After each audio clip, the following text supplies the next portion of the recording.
Hello दोस्तों, नमस्कार। तो कैसे हैं आप? उम्मीद है आप सब बहुत ही अच्छे होंगे और आपकी पढ़ाई बहुत बेहतरीन तरीके से चल रही होगी। हम कल जैसा कि आपको बता चुके थे, कल कक्षा 11 का एक लेक्चर लिए थे। उसमें हम आपसे चीज़ें शेयर किए थे कि हम लोग का जो मुलाकात है इतने लंबे समय बाद क्यों हो रहा है।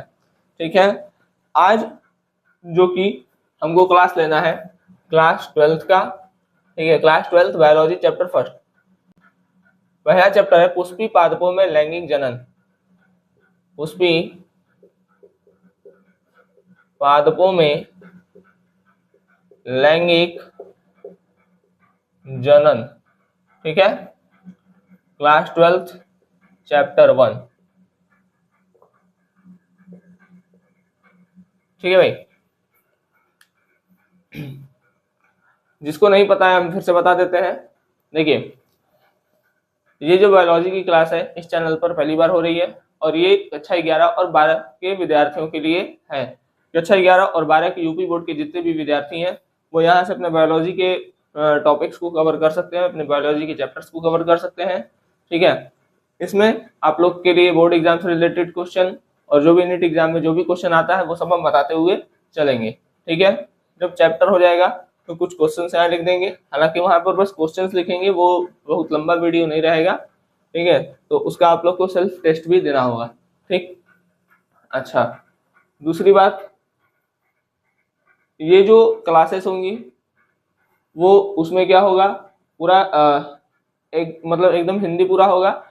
ठीक है, उसके साथ में आपको जो भी चीजें पढ़ेंगे हिंदी और इंग्लिश जैसे मान लीजिए हम पुष्प लिखे हैं तो साथ में आपको ये भी जानना है कि पुष्प को क्या कहते हैं, हम फ्लावर कहते हैं। ठीक है, मतलब हिंदी के साथ साथ आपको इंग्लिश भी अब जानना है।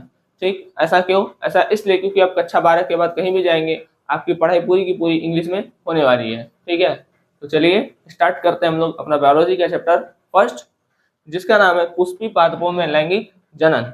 ठीक है, सबसे पहले समझते हैं, फ्लावर को थोड़ा समझेंगे। सबसे पहले देखते हैं कि चीजें क्या होती हैं। कुछ हम जैसे पीछे जो कक्षाओं में पढ़े हुए हैं थोड़ा सा जनरल इंट्रोडक्शन ले लेते हैं। ठीक है, डायरेक्ट पुष्प से नहीं शुरू करते हैं। मान लीजिए ये एक पेड़ है। ठीक है, नीचे इसकी जड़ें भी होंगी। ठीक है, ये हो गया रूट, इसी को हम कहते हैं जड़। ठीक है, ये हो गया हमारा, देखिए, स्टेम। इसमें कुछ पत्तियां भी होंगी जिसको हम कहेंगे लीफ। ऐसे बना दें, लीफ। ठीक है, इसमें कुछ फ्लावर भी लगे होंगे, मतलब कुछ पुष्प भी लगे होंगे। ठीक है, इसमें कुछ क्या लगे होंगे, पुष्प भी लगे होंगे। तो इस तरीके से हमारा रहता है। ठीक है, एक पेड़ होता है, पेड़ मतलब जड़, जड़ है। ठीक है, ऊपर स्टेम है, फिर उसमें लीफ है। ठीक है, मतलब पत्तियां हैं और फ्लावर है। ठीक, तो जो पुष्प, लीफ और स्टेम, देखिए जो ऊपर दिख रहा है, ठीक है, रूट को छोड़कर जितना भी पोर्शन कहाँ दिख रहा है, ऊपर दिख रहा है। रूट को छोड़कर जितना भी पोर्शन ऊपर दिख रहा है उसको हम कह देते हैं शूट। रूट को छोड़कर जितना भी पोर्शन ऊपर दिख रहा है उसको क्या कह देते हैं, तो शूट कह देते हैं भाई। ठीक है, तो एक हो गया रूट और एक हो गया शूट। ठीक है, तो दो पार्ट है, एक रूट और एक शूट। ठीक, बात समझ में आ गया? किसको? रूट को छोड़कर जितना भी पोर्शन हमको दिख रहा है उस सारे पोर्शन को क्या कह देते हैं, शूट। ठीक है, स्टेम मतलब सबको पता है कि भाई तना होता है। लीफ मतलब सबको पता है कि पत्ती होता है। और ये हो गया पुष्प। ठीक, तो जड़, तना, पत्ती और पुष्प। अच्छा, जड़ करता क्या है, देखिए मिट्टी में, मतलब जो सॉइल होता है, यहाँ पर जैसे मान लेते हैं सॉइल है। ठीक है, तो सॉइल में क्या होता है, वाटर होते हैं और कुछ मिनरल्स होते हैं। ठीक है, थोड़ा सा कलर चेंज कर देते हैं, मार्कर से ही करेंगे। ठीक है, ये हो गया कुछ मिनरल्स हो गया। बात समझ में आ रहा है? ये हो गया हमारे पास मिनरल्स और ये हो गया हमारे पास वाटर। ठीक है, वाटर। तो रूट क्या करता है, वाटर और मिनरल्स को एब्जॉर्ब करने का काम करता है, ठीक है। तो पहला बात पता चला कि जो रूट है ये क्या करता है, जल प्लस मिनरल्स को हम खनिज कहते हैं, ठीक है। मिनरल्स को क्या कहते हैं, तो मिनरल्स को भी खनिज कहते हैं, खनिज, और वाटर को जल कहते हैं, ठीक है। बात समझ में आ रहा है। तो रूट क्या करता है, जल प्लस खनिज को अवशोषित करता है, क्या कर देता है, अवशोषित करता है, ठीक है। ठीक है, अवशोषित करता है। बात समझ में आ रहा है। जड़ जो हाँ, रूट या जड़ जो है क्या करता है, पानी और खनिज लवण को क्या करने का काम करता है, अवशोषित करने का काम करता है, ठीक। ठीक है, आगे हम थोड़ा सा और समझते हैं। अच्छा, अवशोषित करता है तो होता क्या है, देखिए पौधों में दो चीजें होती हैं, एक होता है जाइलम, दूसरा पॉइंट समझने का प्रयास करेंगे और समझ में भी आएगा, देखिए ध्यान से। दूसरा पॉइंट समझते हैं, पौधों में एक होता है जाइलम, ठीक है, जाइलम, और एक होता है फ्लोएम। जाइलम और एक होता है फ्लोएम। जाइलम को हिंदी में भी जाइलम कहेंगे, ठीक है, और फ्लोएम को हिंदी में भी, थोड़ा सा नीचे लिखते हैं इसको, ठीक है, फ्लोएम, VHLOEM, ठीक है। बात समझ में आ गया। तो जाइलम को हिंदी में भी जाइलम कहेंगे और फ्लोएम की हिंदी में भी फ्लोएम कहेंगे। तो जो जाइलम होता है, देखिए जौ से जाइलम, जौ से जल, याद रखने का तरीका है, जौ से जाइलम, जौ से जल, ठीक है। तो जाइलम क्या करता है, पौधों में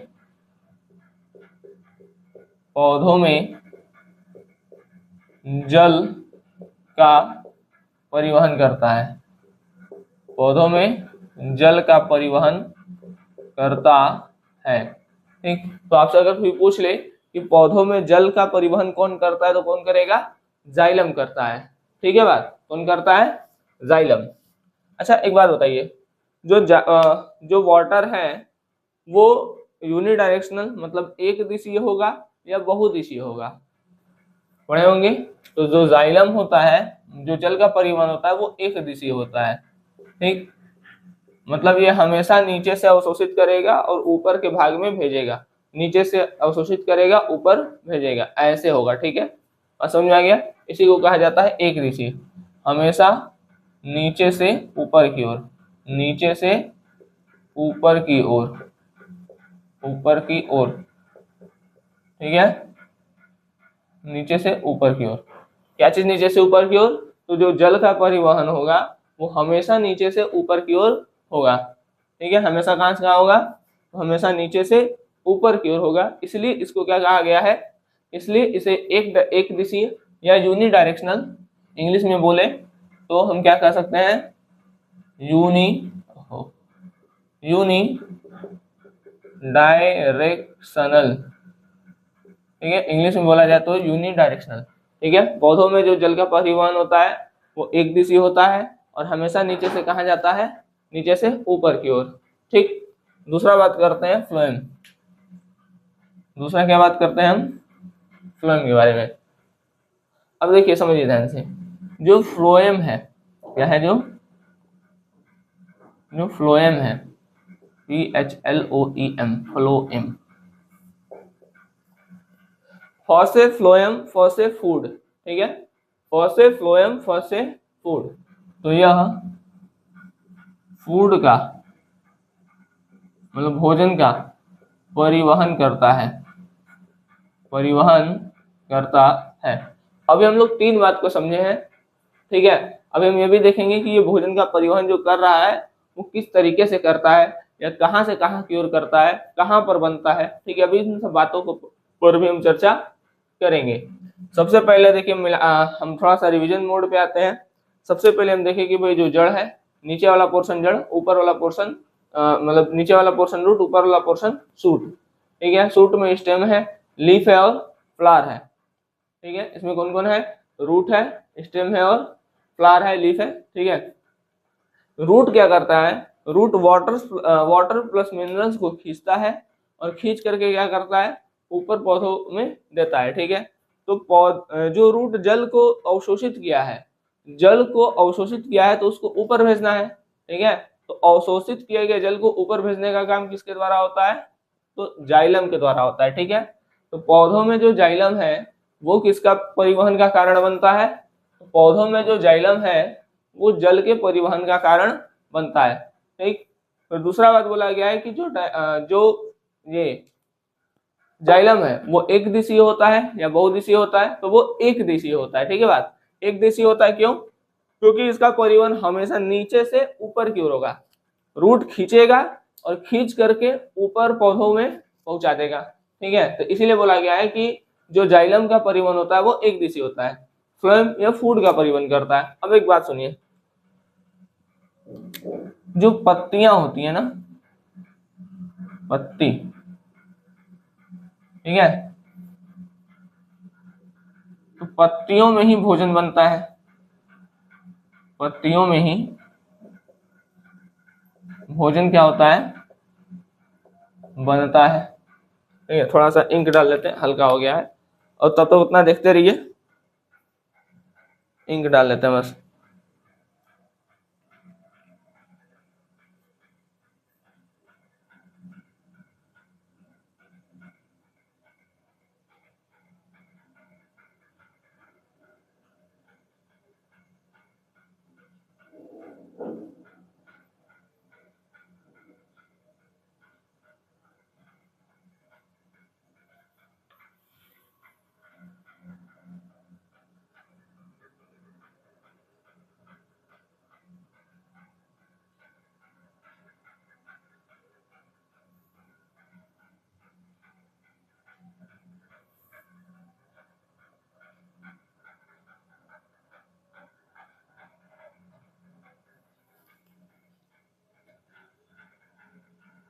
चलिए,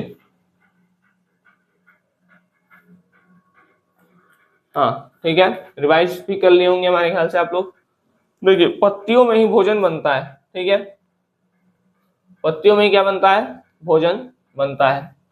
अच्छा, होता क्या है, 6CO2, ठीक है, प्लस 6H2O मिल करके क्या करते हैं, ये बनाते हैं C6H12O6 प्लस O2, ठीक है, प्लस बहुत ढेर सारा क्या कर देंगे,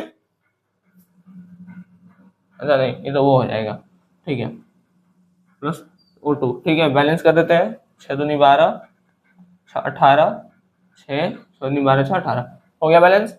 देखिए, पत्तियों में क्या होता है, जल और ये कार्बन डाइऑक्साइड और जल किसकी उपस्थिति में, तो प्रकाश की उपस्थिति में, प्रकाश की उपस्थिति को H म्यू से दिखाते हैं, H म्यू, ठीक है। प्रकाश और क्लोरोफिल की उपस्थिति में क्या करते हैं, ग्लूकोज, ठीक है, ये फूड है, ठीक है, और ये ऑक्सीजन बना लेते हैं, ठीक। चलिए, ठीक है, अब सुनिए बात, सबसे पहला हम लोग क्या देखें, हम लोग यहाँ पर रूट देखें, ठीक है, कि क्या करता है, खनिज और जल को अवशोषित करके ऊपर भाग तक भेजता है, ठीक है। जाइलम, अच्छा, ऊपर तक ले जाने में हेल्प कौन करता है, तो जाइलम जो होता है वो जल का परिवहन करता है, और फ्लोएम जो होता है वो फूड का परिवहन करता है, ठीक। और भोजन कहाँ बनता है, तो पत्तियों में बनता है। पत्तियां क्या करती हैं, CO2 H2O, ठीक है, कार्बन डाइऑक्साइड और जल से प्रकाश की उपस्थिति में और क्लोरोफिल व प्रकाश की उपस्थिति में क्या करती हैं, अपना खाना बनाती हैं, और जो ऑक्सीजन होता है ये बाहर निकाल लेती हैं, जिसको हम लोग लेते हैं, ठीक है।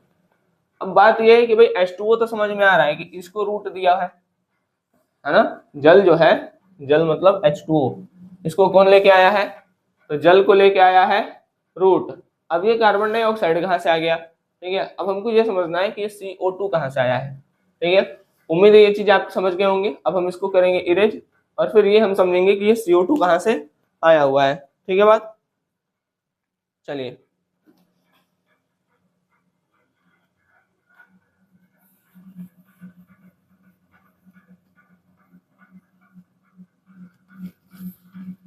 देखिए, अब हम ये समझते हैं कि ये CO2 कहाँ से आया है, कार्बन डाइऑक्साइड कहाँ से आया हुआ है, ठीक है। देखिए जो पत्तियां होती हैं, है ना, इसमें वो छोटे छोटे पोर होते हैं, दिखते नहीं है लेकिन होते हैं। ठीक है, बहुत छोटे छोटे पोर होते हैं, हम आपको दिखा दे रहे हैं लेकिन ये दिखेगा नहीं। ठीक है, छोटे छोटे छिद्र होते हैं। इन छिद्रों को कहा जाता है स्टोमेटा। इन छिद्रों को क्या कहा जाता है? स्टोमेटा, या इसी को कहा जाता है रंध्र। इसी को क्या कहा जाता है? रंध्र। ठीक है, पत्तियों में बहुत छोटे छोटे क्या होते हैं? पत्तियों में बहुत छोटे छोटे छोटे छोटे पोर या छिद्र होते हैं। उन छिद्रों को क्या कहा जाता है? स्टोमेटा या रंध्र कहते हैं। स्टोमेटा कहते हैं या रंध्र कहते हैं। ठीक है, अब इन्हीं यही क्या करते हैं, देखिए बाहर जो भी एटमॉस्फेयर में CO2 है वो ग्रहण करते हैं, और यहीं से जो O2 है वो बाहर निकलता है।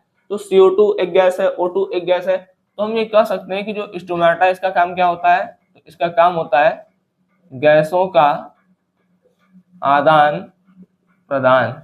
गैसों का आदान प्रदान। ठीक है, लिख दें, पत्तियों में उपस्थित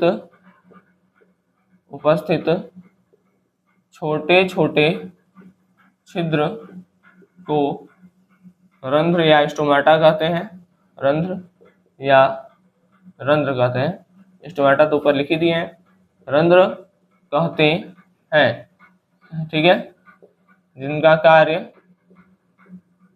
कार्य गैसों का, क्या चीज है? जिनका कार्य गैसों का आदान प्रदान करना है। ठीक है, कुछ बात समझे? पहला हम क्या समझे कि भाई जो रूट है वो जल और खनिज को शोषित करेगा। ठीक, दूसरा, इसमें जो जाइलम है वो जल का परिवहन करेगा केवल नीचे से ऊपर की ओर। जो फ्लोएम है वो फूड का परिवहन करेगा। ठीक है, अब ये बात ये समझना है कि ये एक दिशी था, तो क्या भोजन भी एक दिशी, मतलब इसका भी जो परिवहन होगा वो एक दिशी होगा? तो देखिए, तो फ्लोएम का जो परिवहन होता है, ठीक है, वो एक दिशी न होकर के बहुदिशी होता है। ठीक है, क्यों? क्योंकि जो फूड का ट्रांसपोर्टेशन होता है, समझिए, जो फूड का परिवहन होता है, फूड का परिवहन कहाँ से कहाँ तक होता है? फूड का परिवहन green to non green part तक होता है। मतलब जहां हरा भाग है वहां से जहां हरा भाग नहीं है वहां तक। ठीक है, ट्रांसपोर्टेशन ऑफ फूड। ठीक है, food from green to non green part. ठीक है, जो फूड का ट्रांसपोर्टेशन होता है वो ग्रीन से नॉन ग्रीन पार्ट तक होता है। ठीक है, क्योंकि ग्रीन पार्ट जो है वो तो खाना बना लेगा, नॉन ग्रीन पार्ट जो है वो खाना नहीं बना पाएगा। ठीक है, तो उसको भी खाना देना जरूरी है। ठीक है, तो पत्तियां जो भी भोजन बनाती हैं उसको क्या करती हैं? ऊपर नीचे दाएं बाएं, जहां मतलब जहां नहीं तहां भेज देती हैं। ठीक है, इसलिए बोला जाता है कि जो फ्लोएम का परिवहन होता है, फ्लोएम का परिवहन द्विदिशीय होता है, बाई डायरेक्शनल। ठीक है, बाई डायरेक्शनल होता है। ठीक है, उम्मीद है ये चीजें आपको समझ में आई होंगी। ठीक है, सबसे पहले हम लोग देखें कि रूट जो है वो जल और खनिज को अवशोषित करता है। ठीक, बात समझ में आ गया? रूट क्या करता है? जल और खनिज को अवशोषित कर लिया। अवशोषित करने के बाद जो जाइलम है वो जल को ऊपर लेकर के जाएगा, तो एक दिशी प्रवाह। फ्लोएम फूड का ट्रांसपोर्टेशन करेगा। कैसे करेगा? तो पत्तियों में खाना बनेगा और ग्रीन से नॉन ग्रीन पार्ट तक जाएगा। ठीक है, और ये बाई डायरेक्शनल होगा, क्योंकि ऊपर भी हो सकता है, नीचे भी, दाएं भी, बाएं भी, जहां नहीं तहां भेज देगा। ठीक है, और इसमें जो CO2 है वो कहाँ से आया है? तो वो इसी स्टोमेटा के थ्रू इंटर हुआ है। ठीक है, तो ये चीजें हम लोग को समझनी है। ठीक, चलिए अब इसको जैसे है वैसे लिख भी लीजिए। हम आपका फटाक से रिवीजन करा देते हैं अभी तक हमने जितना पढ़ा है। ठीक है, चलिए इरेज करते हैं।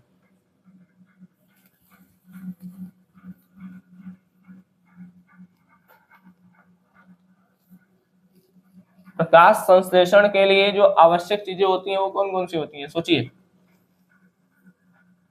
अभी तो पढ़े थे। प्रकाश संश्लेषण में आवश्यक चीजें क्या है? CO2, H2O, क्लोरोफिल और प्रकाश की उपस्थिति। ठीक है, जो अभी रिएक्शन पढ़े थे वो क्या था? फोटोसिंथेसिस सिंथेसिस वाला ही तो था। चलिए देखिए, सबसे पहले हम क्या समझे, जो रूट है वो क्या कर रहा है, वाटर प्लस मिनरल मतलब जल व खनिज को क्या करता है, अवशोषित करता है।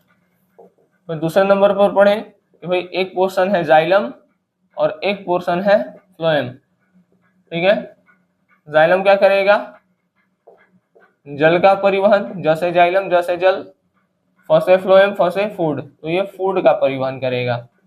ठीक है, फूड का परिवहन, जल का परिवहन करेगा और ये फूड का परिवहन करेगा। ठीक है बात। चलिए, ये क्या होगा, एक दिशीय होगा क्योंकि हमेशा ये नीचे से ऊपर की ओर होगा, और ये क्या होगा, बहुदिशीय होगा या द्विदिशीय होगा क्योंकि ये ऊपर नीचे द्विदिशीय। द्विदिशीय इसलिए क्योंकि इसका जो परिवहन होता है, इसका जो परिवहन होता है वो कहाँ से कहाँ तक होता है, वो होता है green to non green part. वो कहाँ से कहाँ तक होता है, वो होता है green to non green part तक। ठीक है, उसके बाद हम देखें कि भाई यहाँ पर जो फूड बन रहा था इसमें क्या क्या चीजें थी, तो इसमें था 6 ठो CO2 लग रहा था, 6 ठो H2O लग रहा था। ठीक है, प्रकाश की उपस्थिति थी और क्लोरोफिल था।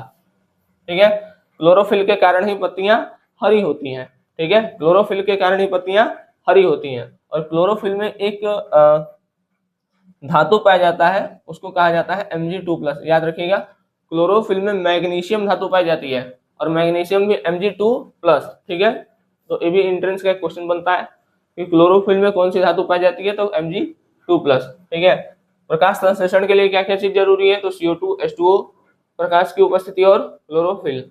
यहाँ से बन जाएगा आपका C6H12O6 प्लस ऑक्सीजन छठो, और ये बाहर निकल जाएगा। ठीक है, और इसको सब रख लेगा और फिर हम जब खाएंगे तो इसका एनर्जी हमारे में अंदर आ जाएगा।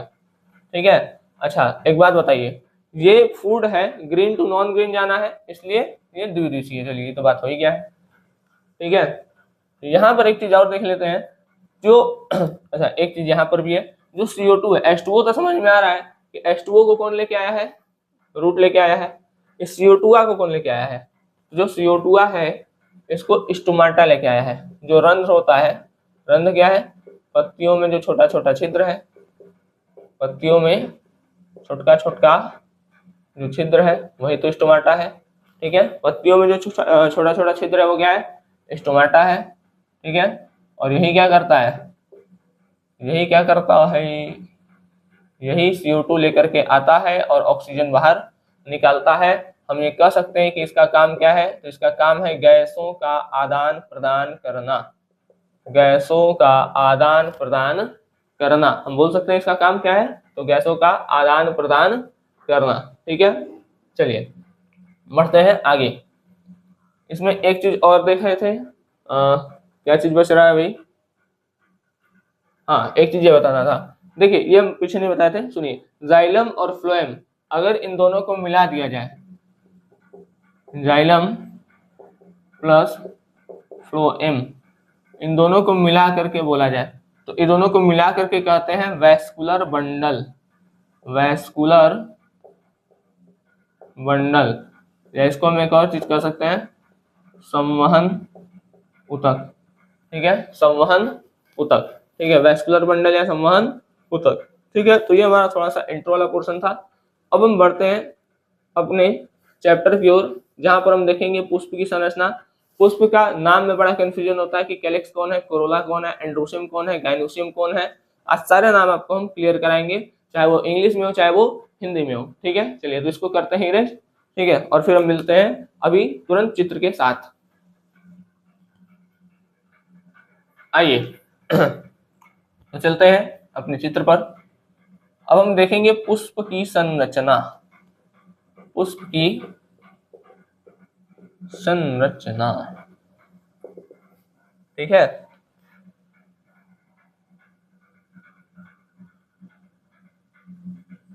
थोड़ा सा फिगर आप लोग भी बनाने का प्रयास करेंगे। ठीक है, ऐसा कोई नहीं होगा कि बस हम ही बनाएं और आप लोग बैठ के मजा लें। ठीक है, फिगर सब लोग को बनाना है। हमसे फिगर हो सकता है थोड़ा सा सही न भी बन पाए। ठीक है, तो इसमें आप लोग को हंसना एकदम नहीं है। क्योंकि मेरा कला थोड़ा सा बढ़िया है।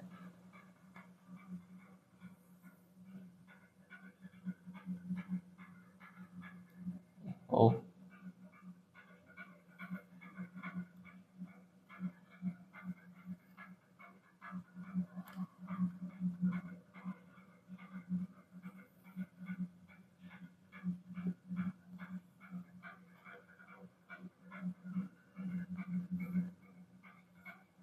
ठीक है,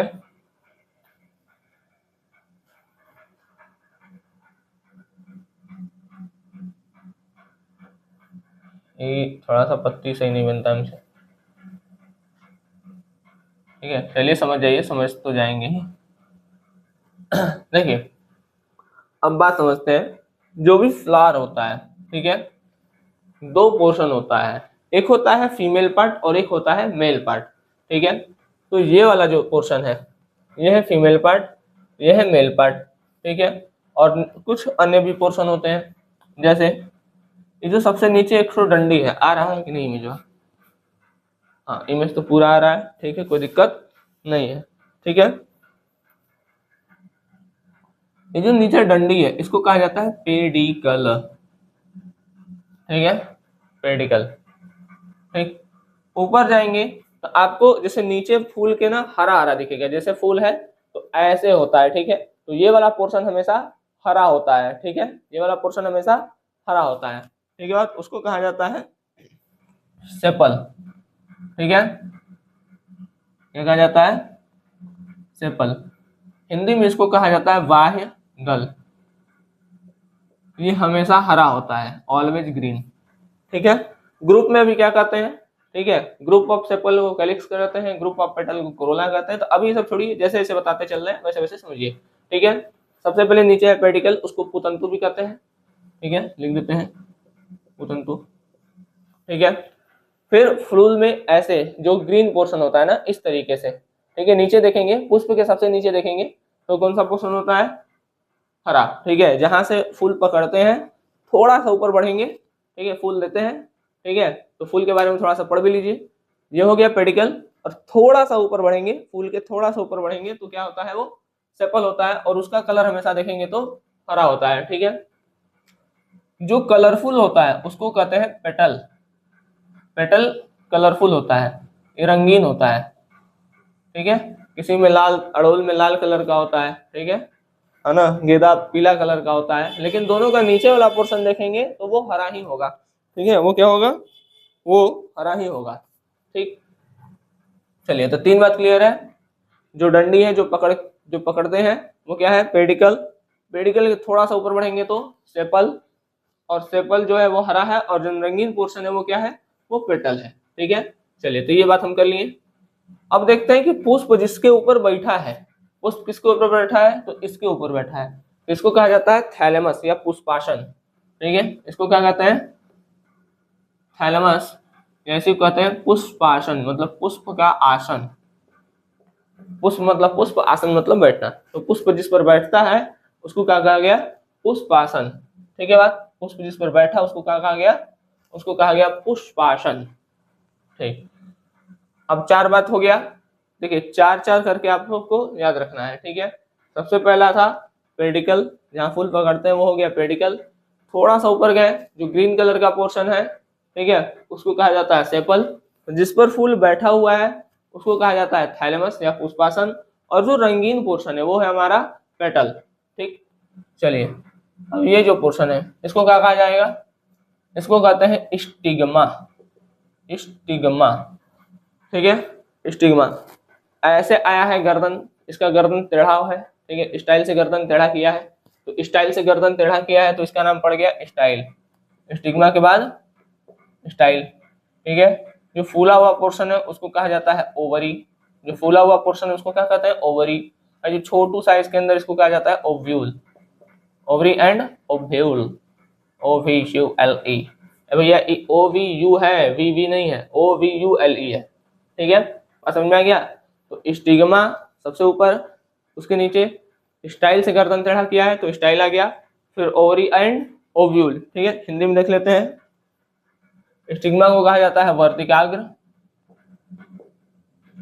स्टाइल को कहा जाता है वर्तिका, ओवरी कहा जाता है अंडाशय, और ओव्यूल को कहा जाता है बीजांड। इसमें हिंदी इंग्लिश दोनों चल रहा है, इसे आप लोग थोड़ा सा कंफ्यूज हो रहे होंगे। देखिए इसलिए चल रहा है क्योंकि सेपल को बाह्य दल ना लिख करके सेपल दे देगा, पेटल को बाह्य दल ना लिख करके पेटल को हिंदी में दल कहते हैं, ठीक है। दल ने दे करके पेटल दे देगा, या ये ने दे करके कैलिक्स कोरोला दे दिया, एंड्रोसियम या गाइनोसियम दे दिया। तो इसमें आप लोग को नाम पता होना चाहिए, ठीक है। और बहुत सारे हार्मोन आएंगे जिसका नाम इंग्लिश और हिंदी सेम होता है, जैसे आप एस्ट्रोजन हार्मोन है तो सेम नाम है, ठीक है। हिंदी में भी एस्ट्रोजन कहेंगे, इंग्लिश में भी एस्ट्रोजन कहेंगे। तो एकदम आपको पूरा का पूरा हिंदी लेकर के नहीं चलना है, ठीक है। कुछ कुछ आपको इंग्लिश आना चाहिए। चलिए, जब हम इन सारे पोर्शन को मिला देंगे, ये फीमेल पोर्शन होता है, ठीक है। सबसे पहले देखिए क्या पढ़े, जो डंडा है वो पेडिकल है, उसके ऊपर जो हरा वाला पोर्शन है वो क्या है, सेपल है। उसके ऊपर मतलब जहां पर पुष्प बैठा हुआ है वो क्या है, तो पुष्पासन है। जो रंगीन पार्ट है वो क्या है, पेटल है, ठीक है। फिर इसमें stigma, style, ovary and ovule. Stigma, style, ovary, ovule, क्या क्या है, स्टिग्मा, स्टाइल, ओवरी और ओव्यूल, ठीक है। ये जो होता है ये फीमेल पार्ट होता है, इसको कहा जाता है स्त्री केसर, स्त्री केसर। इसको हम इंग्लिश में पिस्टिल या कार्पेल भी कहते हैं, पिस्टिल या कार्पेल। अभी बताया जाएगा कि पिस्टिल क्या है कार्पेल क्या है, ठीक है। चलिए, मतलब पिस्टिल कार्पेल यही है स्त्री केसर। जो फीमेल पार्ट है उसको कहा जाएगा पिस्टिल कर लीजिए या कार्पेल कर लीजिए, ठीक है। अभी सब सिंगुलर नाम है, सिंगल में पेटल है, सिंगल में सेपल है, ठीक है। अभी ग्रुप जब होगा इसका, पिस्टिल या कार्पेल का जब ग्रुप होगा तो उसको क्या कहा जाएगा अभी बताया जाएगा, ठीक है। अभी समझिए, अभी क्या क्या हो गया, तो नीचे हो गया पेडिकल, फिर हो गया सेपल जिसपे पुल बैठा है थैलेमस, फिर हमारे फीमेल वाले पोर्शन पे स्टिग्मा, स्टाइल, ओवरी, ओव्यूल, ठीक है। वर्तिकाग्र, वर्तिका, अंडाशय और बीजांड, ठीक है। ये सब देख लिए। अब हम देखते हैं ये जो पोर्शन है, ये जो डंडी वाला है, ये एक नाम छूटा हुआ है, इसको जो ये जो है ये है फिलामेंट। ये क्या है, तो ये है फिलामेंट, ठीक है। ये जो है ये है हमारा एंथर, ठीक है। एक हो गया एंथर और एक हो गया क्या चीज, फिलामेंट, ठीक है, तंतु। और ये हो गया हमारा पुंकेसर, पुंकेसर। आप जब आगे पढ़ेंगे तो देखेंगे एंथर के अंदर ही क्या पाया जाता है, पराग कण पाए जाते हैं, ठीक है। एंथर के अंदर ही क्या पाए जाते हैं, पराग कण, ठीक है। तो हम लोग सारी चीजें आराम आराम से डिस्कस करेंगे, कोई जल्दी कोई जल्दी नहीं है, आराम से पढ़िए, ठीक है। तो हो गया एंथर, दूसरा हो गया फिलामेंट। एंथर और फिलामेंट दोनों को मिला के हम कहा जाता है ये पुमंग, ठीक है। ये मेल पार्ट होता है, ठीक है। इसको इंग्लिश में कहते हैं स्टामेन, ठीक है। इंग्लिश में इसको क्या कहते हैं, तो स्टामेन कहते हैं, ठीक है। तो ये हमारा अभी फीमेल पार्ट सॉरी, ये हमारा पूरा फूल का पोर्शन हो गया है, ये सारा नाम हम हो गया, ठीक है। इसमें आपको हमको लगता है कहीं डाउट नहीं होना चाहिए, ठीक है। अभी हम ग्रुप वाला बता देते हैं, ठीक है। इसके बाद आपका इसमें कोई डाउट नहीं रह जाएगा, ठीक है। समझिए, फिर से आइए समझते हैं। जो सबसे नीचे है पोर्शन, जो पेडिकल, सबसे नीचे जहां पर फूल पकड़ते हैं वो हो गया पेडिकल। उसके ऊपर थोड़ा सा गए तो उसको क्या कहा जाएगा, सेपल, या उसको हम कहेंगे वाहेदल, ठीक है। जहां पर फूल बैठा है वो हो गया पुष्पासन, और जो कलरफुल पार्ट है वो हो गया पेटल। बताइए, सबसे नीचे जो फूल पकड़ने वाला पोर्शन है वो पेडिकल, थोड़ा सा ऊपर गए जो ग्रीन कलर का पार्ट है वो क्या है, सेपल, हिंदी में वाहेदल। फिर जहां पर फूल बैठा है तो पुष्प का आसन, पुष्प मतलब पुष्प, आसन मतलब बैठना, तो पुष्पासन हो गया। फिर जो कलरफुल पार्ट है, रंगीन है, जो अलग अलग कलर का होता है वो क्या है, तो पेटल है, हिंदी में दल कहते हैं, ठीक। ये खत्म। अब इधर आते हैं फीमेल पे, stigma, style, ovary and ovule. Stigma ऐसे गोल सा मुंडी, गोल सा है, ठीक है, स्टिग्मा। फिर स्टाइल से गर्दन टेढ़ा किया हुआ है तो स्टिग्मा, स्टाइल। उसके नीचे स्वेले मतलब फूला हुआ स्ट्रक्चर है उसको कहेंगे ओवरी, और उसके नीचे जो छोटा सा स्ट्रक्चर उसको कहा जाएगा ओव्यूल, ठीक है। Stigma, style, ovary and ovule, इसको मिला जुला करके क्या कहते हैं, ये जो पूरा पोर्शन है ये फीमेल वाला पोर्शन है, इसको कहा जाता है स्त्री केसर, और हिंदी में कहें तो पिस्टिल या कार्पेल, ठीक है। फिर है इधर, ये हो गया फिलामेंट, ये हो गया एंथर। एंथर और फिलामेंट को मिला के कहते हैं पुमंग। ये मेल पार्ट होता है, इसको भी समझिए, ये मेल पार्ट होता है। और स्त्री केसर समझ ही रहे हैं, ये कौन सा पोर्शन होगा, तो ये फीमेल पोर्शन होता है, ठीक है। ये मेल पार्ट होता है, ये फीमेल पार्ट होता है। आपको फिगर बनाना है, बार बार प्रैक्टिस करना है, ठीक है, तभी आपको फिगर क्लियर होगा, फिगर समझ में आएगा, फिगर का नाम याद होगा। आप सोचिए कि हम देख लें और फिगर याद हो गया, तो ऐसा नहीं होने वाला है। ठीक है, आपको फिगर याद करने के लिए फिगर बनाना पड़ेगा। ठीक है, बात समझ में आ गया। और उसका नाम याद करने के लिए फिगर का नाम भी लिखना पड़ेगा। चलिए इसको इरेज करते हैं और हम देख लेते हैं कि जो ग्रुप में है उसको क्या कहते हैं।